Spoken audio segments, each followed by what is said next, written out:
Hello, I'm Sumit Bose. Welcome to 100 Days of Labour, a Big Zero Show special. And my guest is a great speaker who attended the Big Zero Show this summer, Nick Molden from Emissions Analytics. Nick, hello, good to see you again. Hi, Sumit, good to see you. Thanks very much for inviting me on. It's been a flipping busy few months. So we met at the show, which was literally the day before the general election, and we all figured they were going to get in.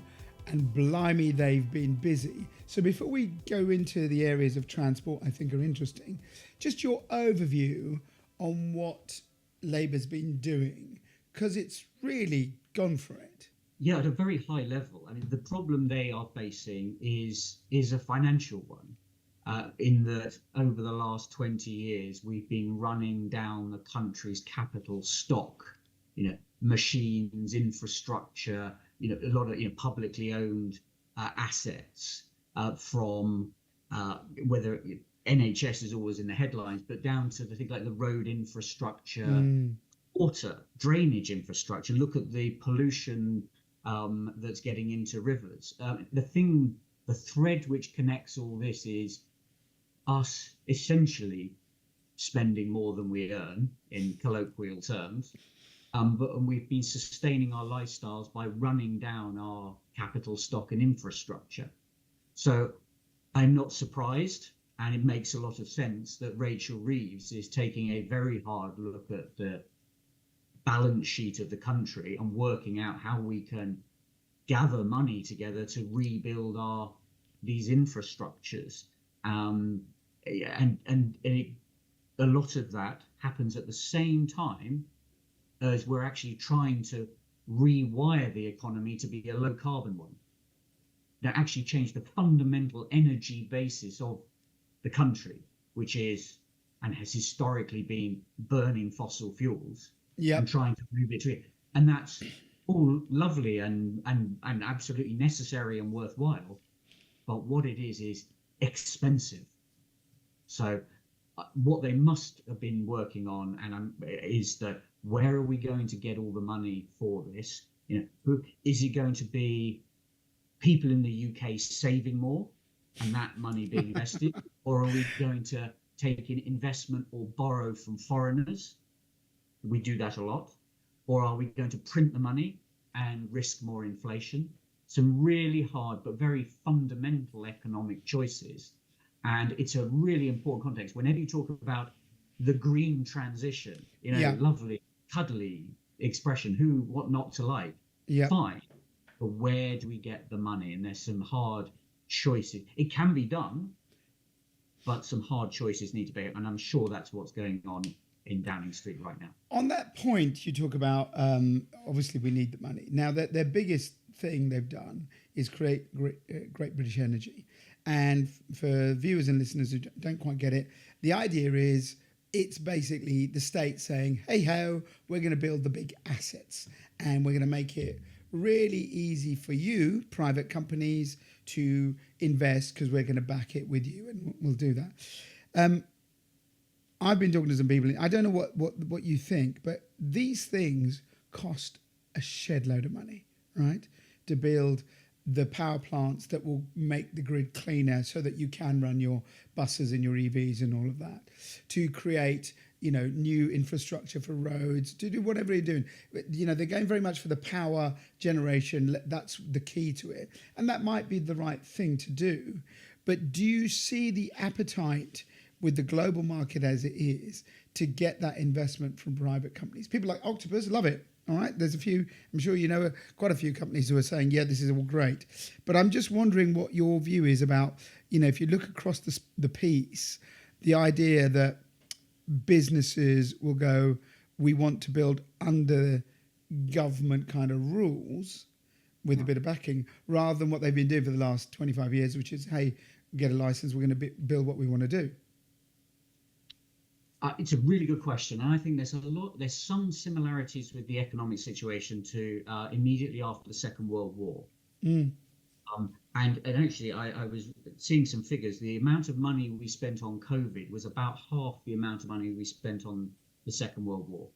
So Incredible. Wow. what we've been through collectively as a country is a significant financial, social trauma. And why I raise this is what we had to do after the Second World War, when essentially the private economy had been completely crowded out by an emergency, the government directs Absolutely. Yeah, exactly. which had to be done. The government carried on directing the economic reconstruction after the war.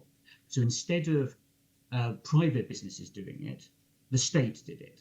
The state rebuilt the infrastructure, founded the health service, etc. And then latterly, largely under Margaret Thatcher, it was then privatised. Yeah. So it's actually a relatively brief period we've been through, about one generation, where we've been in a much more private sector generated, led economy. We're now going backwards more to the state directed. You think nationalisation could be on the cards again for particularly our area of transport we'll talk about? Or do you think when you say state directed, it is exactly that, the state sort of backing and saying, come involved? Because for them to undo all that's been done will be really tricky. It'll be a combination. I mean, with the trains, they're just letting the franchises expire, and so they're being effectively renationalised for free. I don't believe the government is going to spend its scarce money actually buying businesses. Yeah, exactly. Yeah, that's not going to happen in large amounts. That would tie up taxpayers' money unnecessarily. But in this transition back to this state-directed world, it's not a binary thing of private-led or public. Right. You think it's a mix? Yeah, well, it's both a mix and a mush in the sense of, I would say over the last 15 years, something like that, what we thought was quite a private-led thing was actually surreptitiously, increasingly a state-led, where government through incentives, regulation, etc., were constraining more and more, and also incentivizing to their own tastes what the private sector did. And that got to, in the last 5-10 years, to an advanced state of decay, in my view, where it was a lot of the private sector activity, particularly in the environmental area, was what I describe as rent seeking. So essentially the private sector was purely playing whatever the government rules were and the subsidy structures to their own advantage. Yep. So not focused primarily on generating social value or shareholder value. It was trying to make the most money out of exploiting government policy, often transient subsidies. Oh, yeah, yeah. And when we come on to talk about electric vehicles, that's full square in that rent seeking. And rent seeking is not good for economic efficiency and welfare maximization. So I actually, properly renationalizing a lot of these things, and rather than being this mushy non-private sector, just bring it back under direct state control and push these things forward with transparency and urgency, and let the remaining private sector be genuinely competitive and value maximizing. That's my take. That's my take on it. And the Great British Energy you mentioned, I mean, that's an example of that. And why it could work is that with these environmental challenges, urgency is paramount. CO2 in the air is cumulative. So how quickly you manage to start bringing it down is of vital importance. So if that accelerates things, great. I also think as this choice they have made, which is to focus resources on decarbonising the grid, makes a huge amount of sense and is the right choice, because then that makes the electrification of transport much more low carbon when it eventually happens. Yeah. So overall, in that very macro level, I think they're doing a lot of the early signs are good, and they're doing a lot of the right things. What they will have to be very careful of is to make sure it doesn't descend into the usual nationalised mess where actually it becomes captured by certain interest groups, which are just different interest groups from those who captured it before. Correct, and the unions as well. But we'll come to that later. Let's talk about let's. interest. Interest groups. I'll say it, unions as well. Right, let's talk about charging. Let's talk about transport, which is really your field. So, the last few years, we've seen, I'd say probably since 2017, 18, the beginnings of the change of EVs. Tesla changed the thing, and then suddenly start to get car adverts for EVs, and then you've seen the take up. You talked about the things that incentivized it, the grant, the plug-in grant, all of those things that, allowed it. And then we had every car maker saying, right, we're going to get rid of every new fossil fuel car because the government said 2030. Then the Tories rode back and said 2035. Now Labour's gone back and made it 2030 again. Where do you think we are in the aim that government has, which is delivering greener transport? And what they mean by that, in my view, is EVs principally. Well, we can talk about hydrogen in a moment, but I look at the market and I myself have an EV, but I think realistically my next car will be a plug-in hybrid, because I want that ability to have all of that change. Now, it's not saying that there hasn't been some increases. In the last year, there's been a 47% increase in public charging, but the figures are still tiny. So where do you see this EV revolution that everyone is trying to push on the public, and whether you think the public is biting or not? So through this discussion, we need to be really careful that pushing EVs is not seen as the same thing as reducing CO2. And that's often my single biggest complaint and frustration with the whole discourse. And that's what it is. Yeah. Conflated as if they're one and the same thing. EVs are basically the way and almost the only way of reducing CO2. Rubbish. And actually, we're at a current state where the government's simplistic drive for EVs is coming unstuck. There's a rapid reverse ferret going on where they're redefining these goals, and they're suddenly including hybrids in their, we're going for electrification. Just remember, a year ago, the hybrids were the dirty word. Yeah, absolutely. Everyone was drinking the Elon Musk Kool-Aid until he became best friends with Trump. Now it's electrification, hybrid. Yes, we're electrifying, but it can be there's lots of different ways of doing that. What that is effectively capitulating to the facts and common sense, but also to where consumers are. And this is one of those great examples in history where the consumers are much more sensible than governments. If you look at the sales of hybrids of all sorts of different types, they are much healthier than the growth or the sales and the growth in sales of battery electric vehicles. I mean, that's what people want. I mean, just look, you described yourself. Absolutely. Consumers are not interested in rhetoric and visions. They need to go about their daily lives and have the utility of the transportation they want.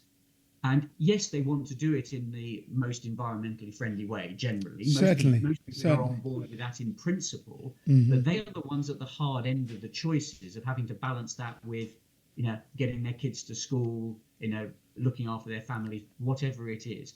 And that's converging on battery electric vehicles for some people, but for the mass market, it's going towards hybrids of various different descriptions.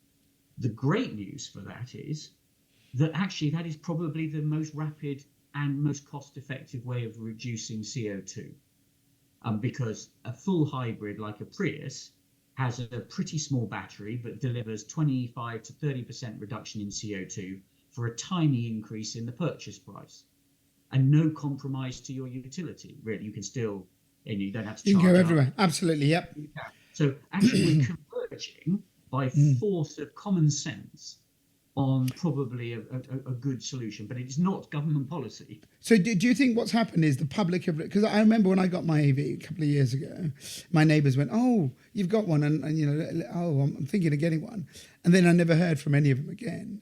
And what people end up having, which I think makes no sense, is two cars. So they have the EV for whizzing around, and then they have some sort of diesel or whatever, and that's fine for, you know, posh middle class bods or rich people. But what about the family that live in the back end of Middlesbrough who need a 15-year-old car just to get them from A to B? They can't go, and they won't go electric because they haven't got that range. And I have a friend of mine he's a gardener, and he said, "Look, I can't come into London because I've got to pay ULEZ. Plus, I haven't got, you know, I can't get an EV. I'm driving a terrible diesel." Has the public, in a way, we're probably accelerating the decarbonisation, as you said, quicker than if we'd just gone with EVs being the only choice, because not everyone can get an EV, right? And so do you think that this funny consumer-led, I wouldn't call it a rebellion, but this consumer-led saying, actually, what I want is this, is going to work better for us in the long term? Yes, I do. And I mean, well, I would say medium term. Yeah. Because in the long term, we will have to go to another stage of CO2 reduction beyond what hybrids can do. Now, that doesn't have to be battery electrification. That could be low carbon fuels in hybrid internal combustion engine vehicles. But I'm not saying hybrids as they are today are the end game, but they are a great way to get to the medium term significant decarbonisation relatively quickly and efficiently. So. And it's interesting you mentioned the sort of well-off households getting second cars. I would describe that as hybridization at the household level. You know, yeah. But the problem with that is it's the one form of hybridization which is actually terrible for the environment, because you've got the embedded CO2 in making two cars rather than one car. Correct. So by trying to force people down one route which is not suitable for them, the battery electric vehicle, what they're doing, instead of switching and getting rid of their old ICE and going to, they're holding on to their old ICE as a backup. Well. Yeah, exactly. Backup. And that was totally predictable and predicted, and it will carry on. So we've got to, by moving to encouraging or not relatively punishing hybrids in government policy, hopefully that plush well-off family will actually opt to switch to one hybrid vehicle rather than hanging on to those two vehicles. Now, and why it actually comes back to the opening comments about, you know, we're under a Labour government now. You know, when Labour governments go bad, just like Conservative governments go bad, but when Labour governments go bad, what they tend to do is try and direct consumer choices in a very intrusive fashion. And we only have to recall the 1970s when there was rationing of all sorts of things, including foreign currency. So you couldn't take more than 50 quid out of the country. You could find yourself under a Labour government that went bad, rationing the number of cars that people were allowed to have. Yeah. And they would do it on the grounds of environmental grounds that, well, we can't have rich people having 2 or 3 cars. That would be very intrusive, but a possible outcome. But it would be trying to counterbalance a silly policy which has led people to have more cars than they need to, when actually hybrid vehicles will do just nicely for most families. Thank you very much. Charging infrastructure, the next thing. I mean, it has improved. So I've got the government figures from 2022. So I'm just talking about public, not private. So I just want your comment on this. So 64,000 public chargers as of July 2024. There's government figures. 19%, so 1/5 of the fast ones, 50 kilowatts, and sort of 60% are kind of between the 3 to 8 kilowatt range. And then these are two things that are very interesting, and you've probably seen it, and people listening or watching would have seen this. About half of these are what they call destination chargers, you know, at a supermarket, McDonald's, or wherever you're going, that sort of thing. And 36% street charging. And now I've seen that. I've seen my roads around me being dug up and putting that in. And there has been a significant increase, 47% increase on the numbers between 2023 and 2024. So that is good, but nowhere near where we should be. Where do you think this infrastructure rollout is going?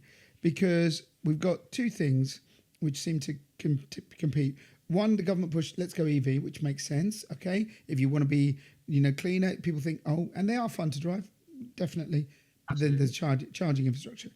B, the practical side of what we have just discussed. I'll get a hybrid because then I can have both.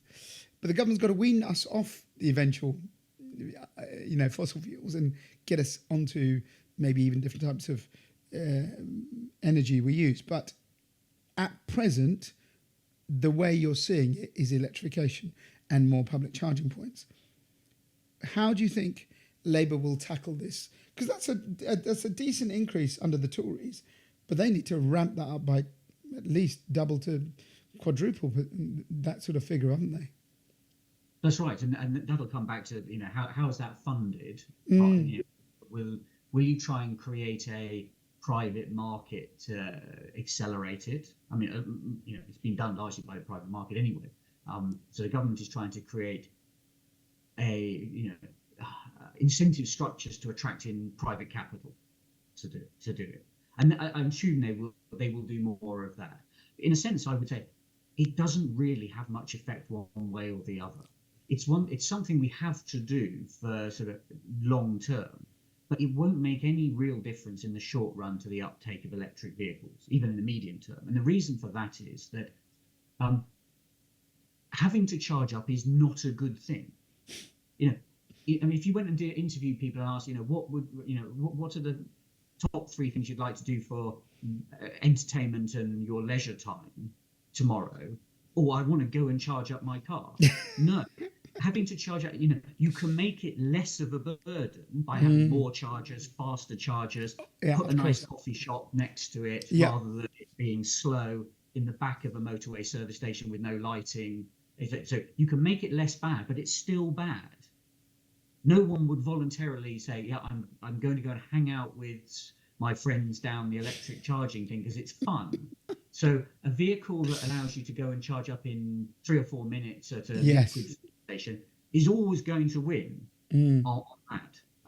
So I'm not against it, but it basically it won't make a great deal of difference one way or the other in the short to medium term. And that's a problem for the government in the sense of we're going to tie up capital building up that infrastructure. Yeah. But it won't be the thing which is sufficient to drive their decarbonisation policy goal. What should they do? We looked at hydrogen, and I think hydrogen. A lot of people are against it. I've had good conversations on the podcasts that we do, and I can see hydrogen cars working really well. The Toyota has one. Fill up in literally, like you said, 2 minutes. You filled up, and you got 300-400 miles. So, we talked about it just earlier. You mentioned the idea of e-fuels.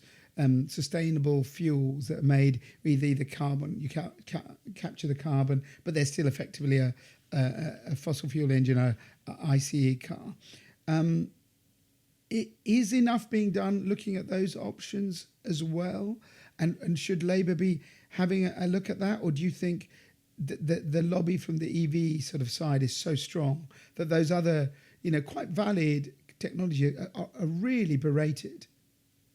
They are,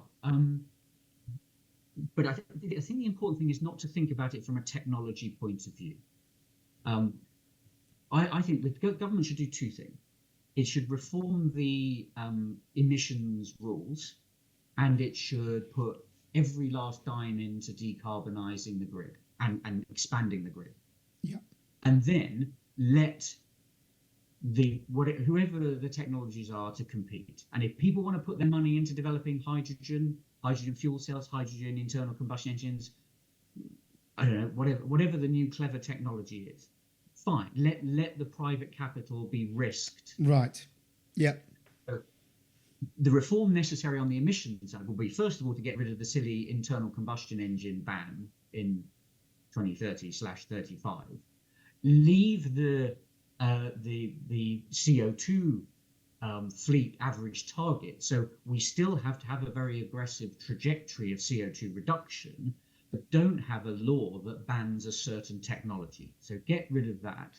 Why would you get rid of that? Because a lot of people say, hang on a second, Nick, it's a good thing to get rid of all new diesel and petrol cars within the next 6 years. Why do you say no? It's a stupid idea. Let me just put my last thing on what Go on. the other reports need, and then I'll answer that question. So in addition to get rid of that ban, the other thing you need to do is reform the actual CO2 figures of the vehicles themselves, because a battery electric vehicle currently has zero CO2 on its label, which is clearly wrong. It's about 50% lower than the internal combustion engine on a life cycle basis. So you need to change the CO2 values of the vehicles to a proper real world life cycle basis.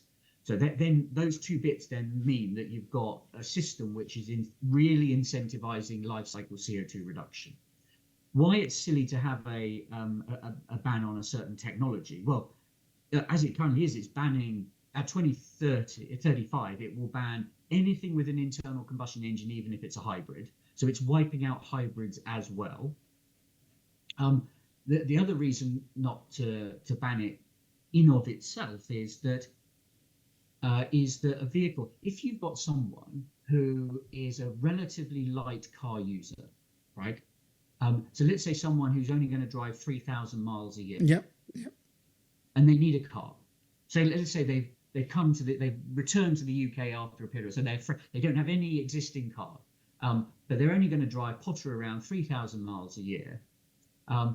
It is better for them to get an internal combustion, like a plain gasoline vehicle. If they didn't want a hybrid, they'll make less CO2 by just getting a plain gasoline vehicle, because there's much less CO2 in the manufacturing, and it will never pay back. If they went for electric, it would never pay back the added construction CO2, because they just wouldn't be driving enough. They would. Now, I know people would say, well, they should get a bus, or they should get a car share thing, or whatever. They could. Practicalities. We've got to talk real world. To what point are we going to actually mandate individual choice? Yeah.